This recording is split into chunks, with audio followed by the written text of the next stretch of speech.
Muy buenas noches, amigos. Bienvenidos a la emisión estelar de TVC Noticias. Mucha atención.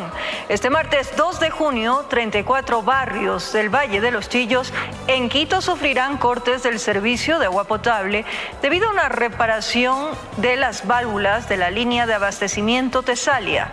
El restablecimiento del servicio será de manera paulatina desde el día miércoles 3 de junio. Todos los detalles y los horarios de los cortes les ampliamos más adelante. Aquí iniciamos.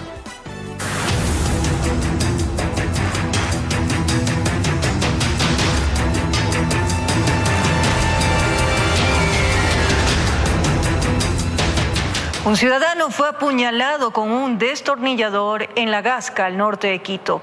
La oportuna reacción de los moradores y de la policía permitió la captura de esta banda, cuyos integrantes tienen antecedentes penales. Las grabaciones fueron clave para su localización.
Lo atraparon y le dieron un poco de su propia medicina. Entre unos 15 vecinos lo amarraron con los cordones de los zapatos para que no se vaya. Era solo cuestión de minutos, porque los que huyeron también fueron atrapados. Los tres están presos. Hoy ya se dio la audiencia, están detenidos, registran antecedentes penales por robo en 2020, 2021. Estas personas se encuentran tras las rejas del día de hoy. Las evidencias: el carro, el destornillador, la botella de vidrio y un celular. Los sujetos actuaron desde la ira y la facilidad, sin importarles la vida del resto, ni se inmutaron al escuchar los gritos, al pedir que no les hagan daño. Es la única manera que tienen los moradores de defenderse, actuar para ellos mismos, cansados de la inseguridad y la impunidad. Barrio que vemos que es un barrio organizado, que la comunidad se preocupa por su seguridad y la de las personas que transitan el lugar. Tienen sistemas de videovigilancia y alarmas audibles que permitieron que todas las personas que se encontraban cercanas ayuden a estas personas. Quienes viven por aquí reconocen que la policía sí circula, que sí hay patrullajes en la zona. A pesar que ellos hacen su trabajo muy bien. Lo malo es con los jueces que los mandan ahí mismo. Sin embargo, estos son los denominados delitos de oportunidad, pues los zampones van peinando las calles transversales en búsqueda de sus víctimas. Informó Marilyn Jaramillo. Las cámaras de seguridad captaron el momento en que un sujeto ingresó a un parqueadero ubicado en la calle Neptalí Godoy, en el sector de Carapungo, y se llevó una motocicleta. Aunque los moradores prefirieron no hablar sobre el caso, sí reconocieron que la delincuencia se ha vuelto constante en la zona.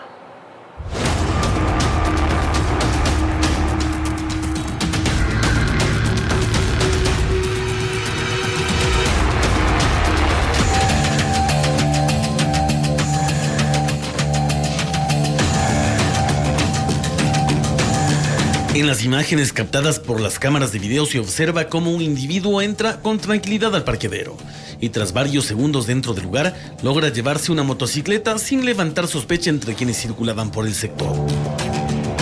Está terrible porque no hay como ni de día, hay como andar tranquilamente, peor día en la noche. De los robos pan del día. Los vecinos cercanos al lugar aseguran que este tipo de hechos ya no son sorpresa en Carapungo. Señalan que los delincuentes frecuentan la zona a cualquier hora del día y que los robos se han convertido en una preocupación permanente para moradores y comerciantes. A veces pasa gente que en realidad no es de aquí del barrio, no sé de dónde vienen, pero bueno, para todos hay oportunidad para trabajar, pero no para la delincuencia. Aunque varias personas evitaron pronunciarse directamente sobre el robo de la motocicleta por temor a represalias, sí coinciden que hace falta mayor presencia policial y controles constantes en la zona. Sí, algo nos comentaron, pero sí está bien peligroso. ¿Para qué? Porque en realidad somos madres de familia, a veces hasta niños con mamás les pasan arranchando las cositas y aquí mismo en los locales entran bien vestidos, a veces hasta bien vestidos y van robando. En torno a este hecho particular de delincuencia, la gente del lugar espera que las imágenes de las cámaras de seguridad permitan identificar al responsable y al mismo tiempo sirvan para reforzar la seguridad en la zona donde, según denuncian, la delincuencia continúa ganando espacio. Informó Javier Rosero. Un ciudadano murió tras recibir un impacto de bala. Un padre y su hija fueron hallados muertos dentro de su vivienda en Carapungo, en Quito. Los cuerpos presentaban signos de violencia con arma blanca. La policía investiga este caso, que al momento no registra personas detenidas y ha alarmado a los moradores del sector.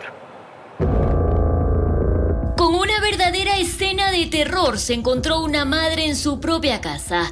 Su esposo y su hija de 23 años yacían muertos en el piso de su cocina. La señora, que es la esposa del hoy occiso, nos indicó que a las 6 de la mañana había salido de su casa con dirección al tejar para traer una serie de costuras, ya que ella se dedica a la costura, traer también compras y entre otras cosas que su hija le había pedido, ¿no? Regresa a eso de las 9:30 y encuentra el cadáver del papá a un lado y el cadáver de la hija al otro costado. Ocurrió en Carapungo, al norte de Quito. Los cuerpos presentaban signos de violencia de arma blanca. De hecho, los cuchillos se encontraron en el piso, en las espaldas de las víctimas. Tienen cortes a la altura del cuello, a la altura del cráneo y a la altura de la nuca. Dos muertes bastante extrañas. Hasta el momento, según la policía, no se ha podido vincular a una tercera persona como sospechosa en este crimen. No se podría indicar que haya una tercera persona, como tampoco se puede confirmar de que existió una muerte entre padre e hija. Entonces, vuelvo y repito, las ciencias criminalísticas y criminológicas identificarán con la explotación de las pruebas, de los indicios más adelante, qué realmente es lo que sucedió. También se descarta que se trate de un robo. Todas las cosas dentro de la casa están completamente ordenadas, no hay destrucción de bienes, no existe robo de los celulares, de la computadora de la chica, todo está completamente en orden. Sin embargo, se realizan las investigaciones en medio del entorno íntimo y frecuente de la familia. Los moradores, desconcertados por el hecho, dicen que son vecinos tranquilos, sin mayores problemas, para tener un trágico final. Personas de bien, todos. Personas de bien, trabajadores. La niña estudiaba, estaba en tercer año de la universidad. ¿Cómo no vamos a estar alarmados con tremenda noticia? Porque aquí nunca ha sucedido esto. La verdad no sabemos qué pasó. No se escuchó nada, solamente estamos con ese dolor en el corazón muy grande. Mientras tanto, esperan que las investigaciones permitan hacer justicia en este crimen. En Quito, informó Adriana Rojas. Más adelante, tras asesinar a un exasambleísta alterno, 2 sicarios fueron ajusticiados por la ciudadanía en Morona, Santiago. ¿Cómo actuó la turba contra los criminales? Más adelante les contamos aquí en Emisión Estelar. Una mujer acusada de haber provocado la muerte de su pareja durante una discusión ocurrida dentro de una casa en el sector El Limonal, al norte de Guayaquil, fue detenida por la policía para las investigaciones. Una mujer fue detenida la madrugada de este lunes 1 de junio por presuntamente haber asesinado a su conviviente de 41 años al interior de una vivienda ubicada en el sector del Limonal, norte de Guayaquil. Según información preliminar, el hecho ocurrió luego de que la pareja regresara a su domicilio tras asistir a una reunión. Ambos habrían estado bajo los efectos del alcohol cuando se produjo una discusión que terminó en el violento enfrentamiento. Que sí, que se escuchaban que sí, que la señora le decía ya ándate, pero y ahí después ya se escucharon golpes.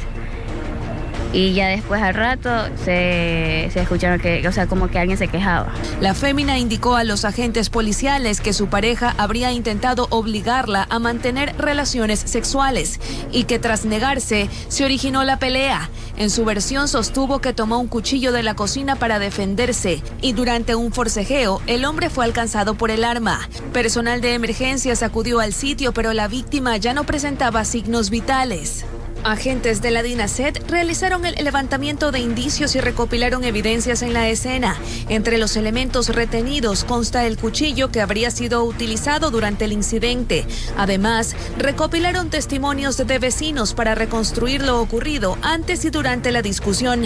El cuerpo fue trasladado al Laboratorio de Criminalística y Ciencias Forenses de la urbe porteña para las pericias correspondientes. La detenida no tiene antecedentes penales. Informó Adriana Peralta. Un ataque de sicarios frente a una unidad educativa de Manta dejó un muerto y 3 menores de edad heridos, víctimas colaterales del hecho criminal. Una de las menores de edad tiene 7 años y es estudiante de una escuela cercana al lugar de la escena del crimen.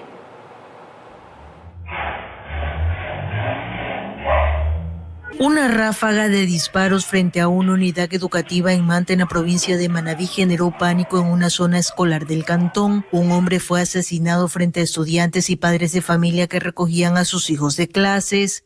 Tiene 7 añitos, la saqué aquí de la escuela y vine a ver a la hermana, la mamá la trajo a ver con la hermana. ¿Y la mamá no resuelve nada? No, gracias, no. ¿Y la niña dónde recibió el disparo? En la pierna. Pero gracias a Dios más se pasó la bala. Durante el ataque criminal, otras 2 adolescentes estudiantes resultaron heridas al ser alcanzadas por las balas. Sí, efectivamente, las 2 señoritas heridas en sus extremidades pertenecen a la unidad educativa como víctimas colaterales. El hecho causó gran alarma. Algunos estudiantes sufrieron desmayos, mientras que varios padres de familia expresaron su preocupación por el violento suceso ocurrido frente al plantel. Uno manda a sus hijos al colegio a estudiar, esperando que regresen tranquilos, ¿verdad? Bien. Pero esta es la situación y solamente queda encomendarlo siempre a Dios, que es el único que los puede guardar de cualquier situación y peligro. Que haya seguridad, pero en todo el país, porque usted puede ver que las muertes no solamente pasan en las instituciones educativas, también pasan en las organizaciones, también pasan en todos lados. En la calle 8 y avenida 27 se confirmó el deceso de César Gabriel Mero Alarcón, de 18 años de edad, quien fue asesinado por sicarios que se movilizaban en motocicleta y huyeron del lugar tras el ataque. Bueno, estamos verificando si estaba esperando a alguien, pero estaba en la parte externa, inclusive al frente de la unidad educativa, en la vereda del frente, conjuntamente con otro ciudadano. Con cámaras, Eduardo García desde la provincia de Manabí, informó Wendy Delgado. Un centro de tolerancia fue clausurado por el municipio de Quito por el mal uso de la licencia única de actividad económica. En las intervenciones, las autoridades también retiraron 3 imágenes de la Santa Muerte almacenadas en un hostal. Con el objetivo de prevenir los actos al margen de la ley y disminuir las cifras delictivas en la capital, la Secretaría de Seguridad del municipio de Quito, junto a la Policía Nacional y las Fuerzas Armadas, realizaron varios operativos de control en el sur, centro y valles durante el fin de semana. Las intervenciones estuvieron enfocadas al control de todos los establecimientos de diversión nocturna, licorerías y hostales, lugares que por el consumo de alcohol pueden poner en vulnerabilidad a sus usuarios y trabajadores. 19 establecimientos, entre ellos 6 hostales, 5 discotecas, 2 centros de diversión para adultos, 2 licorerías, una barbería, una cantina, un bar y un billar, fueron visitados por los funcionarios municipales. Los controles permitieron clausurar un nightclub, así como también ejecutar 20 clausuras por no contar la licencia de funcionamiento. Además, en los operativos se hallaron altares de la Santa Muerte, ubicados en 2 hostales. También se destruyeron 520 unidades de cigarrillos de contrabando y se levantaron varios actos de inicio administrativo. Las autoridades señalaron que estos controles serán permanentes y responden al análisis delictivo que la Secretaría de Seguridad realiza conforme a las cifras registradas. Informó Mauricio Sánchez. Hacinamiento, presuntas vulneraciones a los derechos y la presencia de menores de edad fueron algunas de las irregularidades detectadas en 2 centros clandestinos de rehabilitación, ubicados en el sur de Quito. Los establecimientos que operaban sin los permisos correspondientes fueron intervenidos y clausurados por la Agencia Metropolitana de Control. La Agencia Metropolitana de Control, AMC, en coordinación con la Policía Judicial, clausuró 2 centros clandestinos de rehabilitación para personas con problemas de adicciones, ubicados en los sectores de Caupicho y Chillogallo, al sur de Quito. Según la Agencia Metropolitana de Control, en el establecimiento intervenido en Caupicho se ofrecían supuestos servicios de rehabilitación y atención psicológica a cambio de pagos realizados por familiares. Durante el operativo también fue localizada una persona que constaba como desaparecida. Desde la institución se informó que los usuarios permanecían en condiciones inadecuadas, compartiendo espacios reducidos, con camas y colchones deteriorados, además en ambientes insalubres que no garantizaban una atención adecuada. En el centro de Chillogallo, según la agencia, se identificó a 2 menores de edad y a varias personas que permanecían retenidas contra su voluntad. La Agencia Metropolitana de Control recordó que los administradores de estos establecimientos pueden enfrentar multas de hasta $3.856 por operar sin permisos. Según AMC, en 2025 se clausuraron 24 centros clandestinos y en lo que va de 2026 ya suman 10 cierres, en varios de los cuales se detectaron presuntos maltratos, hacinamiento y otras irregularidades. Informó Julián Calahorrano. Gracias por seguir en sintonía de la emisión estelar. Como lo anunciamos, después de 869 días consecutivos bajo estados de excepción, Ecuador vuelve a la normalidad jurídica. El gobierno decidió no renovar la última declaratoria vigente y puso fin a más de 2 años y medio de medidas excepcionales aplicadas para enfrentar la crisis de seguridad y el conflicto armado interno.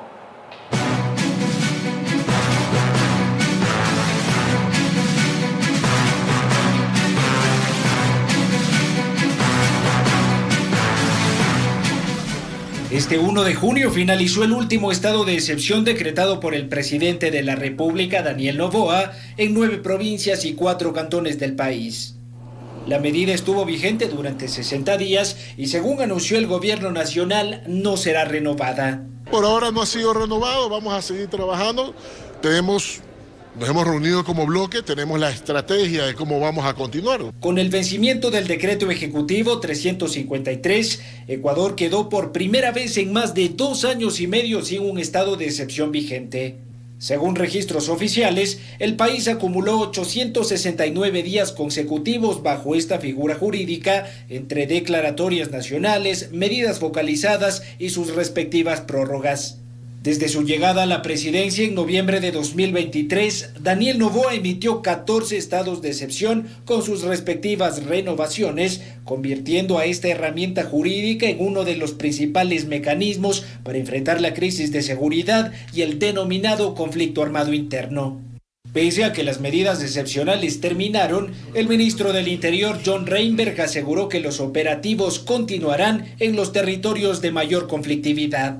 Previo a esto, nosotros ya presentamos un plan al presidente para hacer operaciones que no necesitan hoy de un estado de excepción y que podemos nosotros poder trabajar. Analistas en seguridad y constitucionalistas sostienen que el Estado cuenta con herramientas legales suficientes para combatir al crimen organizado sin recurrir a medidas excepcionales. Además, recordaron que varias disposiciones incluidas en los decretos de excepción fueron observadas o limitadas por la Corte Constitucional. Bueno, lo que le dice la Corte Constitucional al presidente es que tome medidas a mediano o largo plazo en el marco del régimen ordinario, que no hace falta declarar el estado de excepción de manera reiterada. Y hablando ya en términos de derecho, el toque de queda restringe mucho la libertad, y no solamente la libertad ambulatoria, la libertad de circulación, sino también la libertad de comercio, la libertad de empresa. Consultado sobre la posibilidad de nuevos estados de excepción o toques de queda, John Reinberg descartó esta alternativa y aseguró que al menos en el mediano plazo no forma parte de la estrategia gubernamental. No hay toques de queda, yo sé que ustedes viven fascinados con los toques de queda, pero no hay los toques de queda, no se avecina un toque de queda, así que por lo pronto pueden tener la tranquilidad, las operaciones sí continúan en el territorio. Informó Álvaro Terán.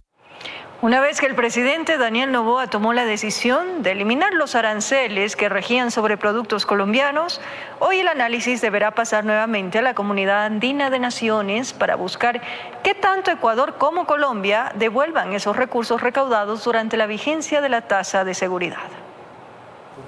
Con beneplácito recibió la Cámara Ecuatoriano-Colombiana la decisión del presidente Daniel Noboa de eliminar los aranceles a productos colombianos, que era del 100%, y que desde este 1 de junio pasaría al 75%, pero al final quedó en 0.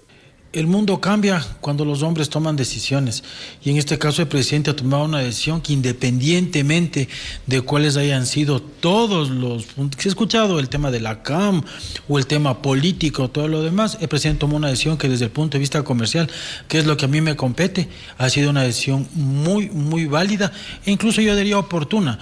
Algún momento conversaba con usted en algunas entrevistas y yo les decía que esta novela todavía no se ha terminado, se terminará probablemente una vez que se vean los resultados electorales. El presidente se anticipó prácticamente un mes. A pesar de las pérdidas que se pudieron haber registrado, Freddy Ceballos de la Cámara califica como acertada la implementación de la tasa de seguridad, que hoy pasa a la historia. Si solamente se escaló aranceles para volverlos al cero, no hicimos nada. Deterioramos realmente el comercio. Y esto es lo más importante, entre lo que quiero comentar. Todo este tiempo ha valido y parece que los frutos se van a dar y los vamos a ver el 21 de junio una vez que realmente tengamos un homólogo, ¿cierto?, en el otro lado de la frontera que se preocupe en trabajar en la misma proporcionalidad de la seguridad que nosotros estamos procurando. Es decir, vamos a evaluar en esa fecha cuánto realmente se logró. Andrés Albuja, analista económico, prefiere hablar de cifras. Hay pérdidas conjuntas entre Ecuador y Colombia que pueden bordear $1.000 millones o más. ¿Por qué? Porque cada mes de las sobretasas arancelarias significaba pérdidas para Ecuador por $200 millones aproximadamente. Son 4 meses, febrero, marzo, abril, mayo. Esto estamos hablando de $800 millones para Ecuador, más las afectaciones a Colombia. Lo más preocupante para Albuja es que esos recursos deberán ser resarcidos. A pesar que ya se eliminan las sobretasas arancelarias, se generaron responsabilidades. Es decir, no es que borrón y cuenta nueva, sino que aquí hay que asumir otras cosas. Así es. Estas tasas, lo que recaudó cada país, se tiene que reembolsar y con un costo de oportunidad. Entonces hay costos financieros que para ambos países significa pérdidas, reembolsos. Y esa es la nueva responsabilidad que deberá asumir la Comunidad Andina de Naciones CAM, informó Héctor Romero.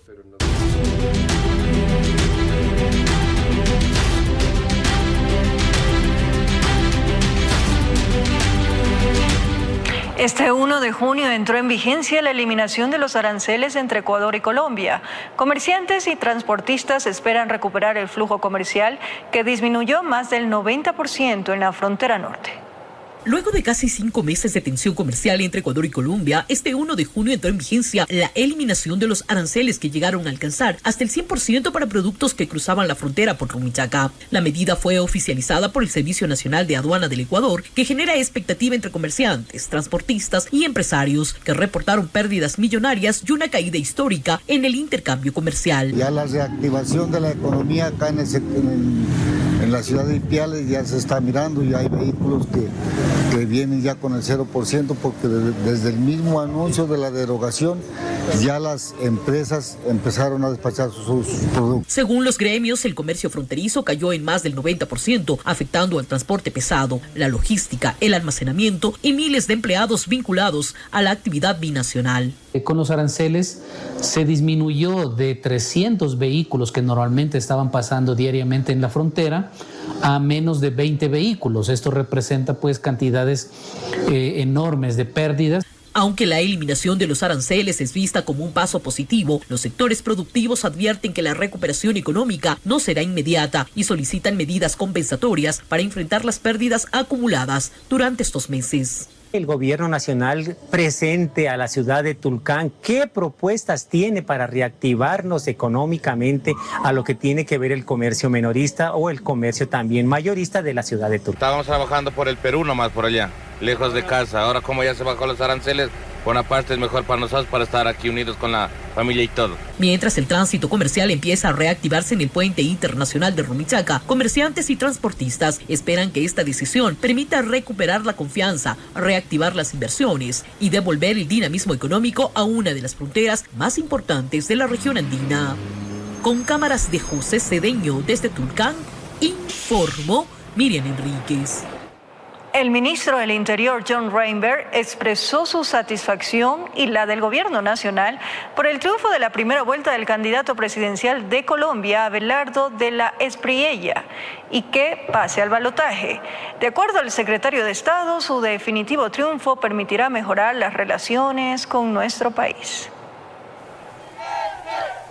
Abelardo de la Espriella, candidato de la derecha, e Iván Cepeda, en representación del oficialismo izquierda, deberán medir nuevamente fuerzas del próximo 21 de junio en una segunda vuelta electoral para definir al nuevo presidente de Colombia, algo que los ecuatorianos no podemos pasar por alto, por cómo han estado las relaciones económicas y diplomáticas con el vecino país. ¿Qué es lo que vemos de cara a esta segunda vuelta? Vemos que la consolidación, en este caso, de los dos candidatos que estuvieron después de los que pasan a la segunda vuelta electoral, ya han manifestado, uno directamente, la candidata Valencia ha señalado apoyo directo a de la Espriella. Mientras que Fajardo parece que va a ir yéndose igual al apoyo al de la Espriella. Igual que en el Ecuador, Héctor, estos votos no son endosables, ¿sí? No son transferibles, habrá que ver cómo se mueve.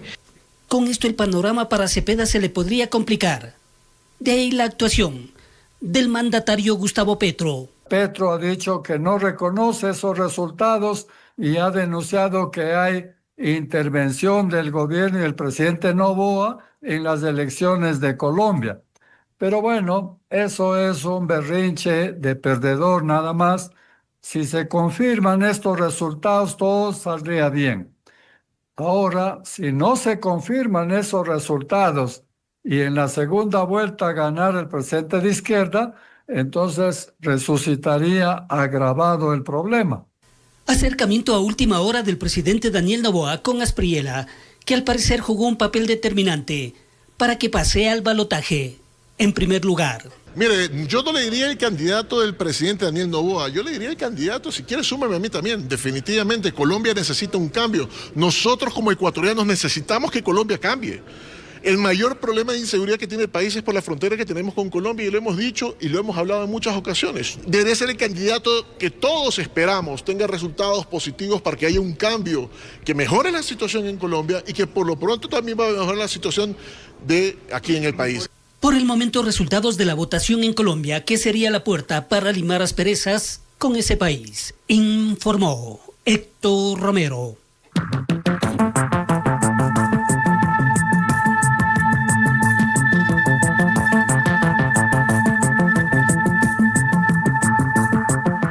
Wilmer Chavarría, alias Pipo, rechazó ser extraditado al Ecuador y aseguró ante la justicia española que teme por su vida si regresa al país. En una audiencia realizada este 1 de junio, el cabecilla de los Lobos se negó a volver al Ecuador. La extradición a Ecuador de Wilmer Chavarría, alias Pipo, considerado por las autoridades como el máximo cabecilla del grupo criminal Los Lobos, aún no ha podido concretarse. Este 1 de junio, durante una audiencia desarrollada en España, el presunto líder criminal rechazó ser enviado al país y aseguró temer por su vida. En la diligencia judicial, Pipo manifestó que en Ecuador se ejecutaría una sentencia de muerte en su contra, argumentando que el gobierno lo ha señalado como integrante de una organización catalogada como narcoterrorista dentro del conflicto armado interno declarado en el país. Mientras tanto, La Fiscalía Española sostuvo ante el tribunal que sí procede la extradición de Chavarría para que cumpla una sentencia de 16 años de prisión por un asalto armado perpetrado el pasado 3 de julio de 2010 contra una entidad bancaria, hecho que dejó 3 personas fallecidas y un robo de aproximadamente $38,000. Según información difundida por una agencia internacional de noticias, durante la audiencia, alias Pipo insistió en que su vida correría peligro si retorna al Ecuador y negó cualquier participación en el asesinato del ex candidato presidencial Fernando Villavicencio. Chavarría sostuvo además que se intenta involucrarlo en el denominado caso Magnicidio FB como parte de un supuesto montaje para facilitar su extradición. El nombre de alias Pipo fue incorporado al caso Villavicencio el pasado 1 de diciembre de 2025, cuando la Fiscalía General solicitó vincular a 3 presuntos integrantes de los Lobos: Wilmer Chavarría, Ángel Aguilar, alias Lobo Menor, y Luis Arboleda, conocido como Gordo Lucho. Las investigaciones apuntan a que Chavarría habría ordenado el asesinato de Fernando Villavicencio mientras permanecía oculto en Europa, luego de fingir su muerte en 2021 y cambiar de identidad para evitar ser capturado. El líder de los Lobos fue detenido en Málaga, España, en noviembre de 2025, tras un operativo coordinado entre la policía ecuatoriana y las autoridades españolas. Informó Miguel Ángel Bedoya. El movimiento político ADN hizo público los nombres de sus precandidatos para los comicios seccionales de noviembre. Entre los nombres que aparecen está el ministro del Interior John Reinberg y la ministra de Relaciones Exteriores Gabriela Sommerfield. Fue en sus cuentas de redes sociales en el que el Movimiento Acción Democrática Nacional dio a conocer a los personajes que dentro de sus filas son las opciones que barajan para que los representen en las elecciones seccionales 2026-2027. Como sorpresa, en la lista aparece el ministro del Interior John Reinberg y el asambleísta por Guayas Andrés Hushmer como sus precandidatos a la alcaldía de Guayaquil. En cuanto a la prefectura de Guayas, se encuentra el presidente de la Asamblea Nacional Nils Olsen y la ministra de Desarrollo Humano y anteriormente gobernadora Zaida Rovira. Ya en Pichincha está el ministro de Trabajo Harold Burbano y el asambleísta Ekner Recalde, que son las fichas de ADN para llegar a la prefectura. Y para la alcaldía de Quito, el movimiento oficialista pone a la ministra de Relaciones Exteriores, Gabriela Sommerfield, y a Giovanna Ovidia, la directora nacional del Seguro Campesino, mientras que en Azuay hay menos precandidatos. Para la prefectura es Esteban Crespo, embajador de Ecuador en Canadá, y para la alcaldía en Cuenca, el ex ministro de Economía y Finanzas y el actual ministro de Agricultura, Juan Carlos Vega. Según el Consejo Nacional Electoral, los procesos de democracia interna o primarias se desarrollarán desde el 18 de junio al 2 de julio, informó Charlie Pisa. La Secretaría de Movilidad informó que siguen en marcha los procesos sancionatorios a las 57 operadoras de transporte público que suspendieron el servicio el pasado 5 de mayo en Quito. La causa tiene un plazo de 90 días para dar a conocer su dictamen. Pese a las mesas de diálogo y los acuerdos alcanzados entre el gremio de transportistas y el Cabildo quiteño para aprobar un posible aumento a la tarifa del pasaje, los procedimientos sancionatorios que anunció en su momento el alcalde Muñoz siguen en marcha. A partir de ese hecho, nosotros abrimos los expedientes administrativos a las 57 operadoras que no dieron servicio, que no prestaron el servicio ese día, y esos procesos están en camino. Esos procesos se manejan por Código Orgánico Administrativo, digamos que eso sale de nuestras competencias, cómo se lo manejan, pero llega a un proceso de 90 días. Alex Pérez, secretario de Movilidad del municipio, señaló que estos procesos no pueden ser suspendidos, debido a que la racionalización, término que utilizaron los transportistas para justificar la suspensión del servicio, no está contemplado en la ley, por lo que la institución está obligada a llevar a cabo los procedimientos sancionatorios. El sector transportista ese día tomó una decisión unilateral y por ende nosotros como Secretaría de Movilidad y como autoridad tenemos que llevar los procesos sancionatorios por la no prestación del servicio de esa mañana. Las causas tienen un plazo de 90 días, en donde los administrados podrán presentar sus pruebas de descargo. Pues tiene el legítimo derecho a la defensa, se demuestra la prueba y al final de cuentas yo termino siendo el juez que sanciona a las operadoras y que dichas sanciones pueden llegar hasta 8 salarios básicos unificados dependiendo de la gravedad de la falta y de la información que conste en los informes técnicos que se levantaron. El secretario metropolitano informó que se realizó las respectivas notificaciones, tanto de manera virtual como física, a las operadoras, y que éstas podrán seguir circulando de manera normal mientras dure este proceso administrativo, informó Mauricio Sánchez.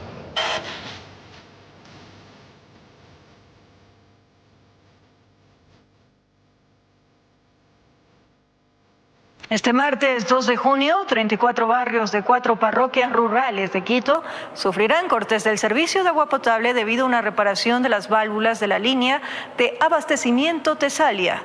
El restablecimiento del servicio será de manera paulatina desde el día miércoles 3 de junio. Preste atención. Ponga atención porque desde las 6 de la mañana del martes 2 de junio, los habitantes de 4 parroquias rurales del Valle de los Chillos se verán afectados con el corte del servicio de agua potable, debido a que la empresa municipal realizará un mantenimiento de las 16 válvulas de la línea de transmisión de Tesalia. Las parroquias afectadas serán Alangasí, con los barrios San Gabriel, Mirasierra, El Tingo y San Antonio. Huancopolo en los sectores del centro poblado, Cruz Loma, Rumiloma, Sorialoma y Toglia. En Conocoto los barrios que no tendrán el servicio son San Lorenzo, El Infa, La Hospitalaria, Los Retoños, Cornejo, San Virgilio, La Armenia 1 y 2, San Juan de la Armenia y La Ribera, mientras que la parroquia de Amaguaña será la más afectada, con 20 barrios. Las autoridades informaron que se distribuirán tanqueros para abastecer de líquido vital a los pobladores de los barrios afectados, mismos que serán coordinados a través de los GATS parroquiales y la administración zonal. Finalizaron informando que el servicio se restablecerá de manera paulatina desde el miércoles 3 hasta el viernes 5 de junio, informó Mauricio Sánchez.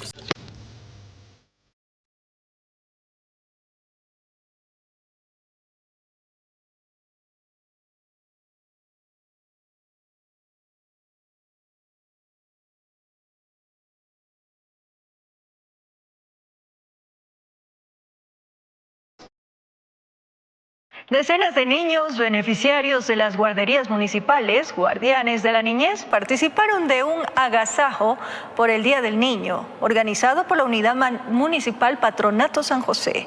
El evento, realizado en el Teatro de la Unidad Educativa Municipal Sucre, incluyó juegos, concursos, magia y actividades recreativas.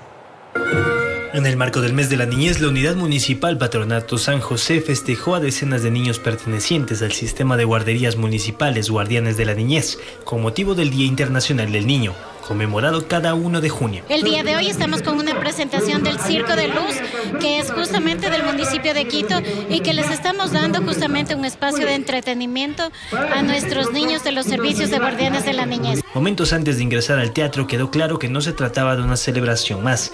La energía y entusiasmo de los niños hicieron que cada una de las actividades preparadas en su honor se convirtiera en un recordatorio de la importancia de esta fecha, tanto para la reivindicación de sus derechos como para evocar para muchos una de las etapas más memorables de la vida. Entre las actividades organizadas por la entidad municipal destacó la participación de los integrantes del Circo de Luz, una iniciativa que reúne jóvenes y jóvenes adultos en situación de riesgo, brindándoles espacios de sano esparcimiento y oportunidades para desarrollar habilidades escénicas. En el servicio de Guardianes de la Niñez, que en los 13 centros que tenemos, atendemos a cerca de 800 niños que estamos evitando de que estén en trabajo infantil y mendicidad. Desde la institución ejecutora se destacó la acogida que han tenido los servicios ofertados entre la ciudadanía, los cuales registran actualmente miles de usuarios y beneficiarios en distintos sectores de la capital. Y que tengan espacios seguros.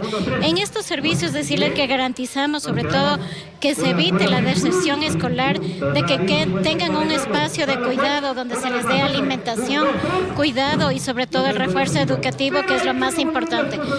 Informó Julián Calahorrano.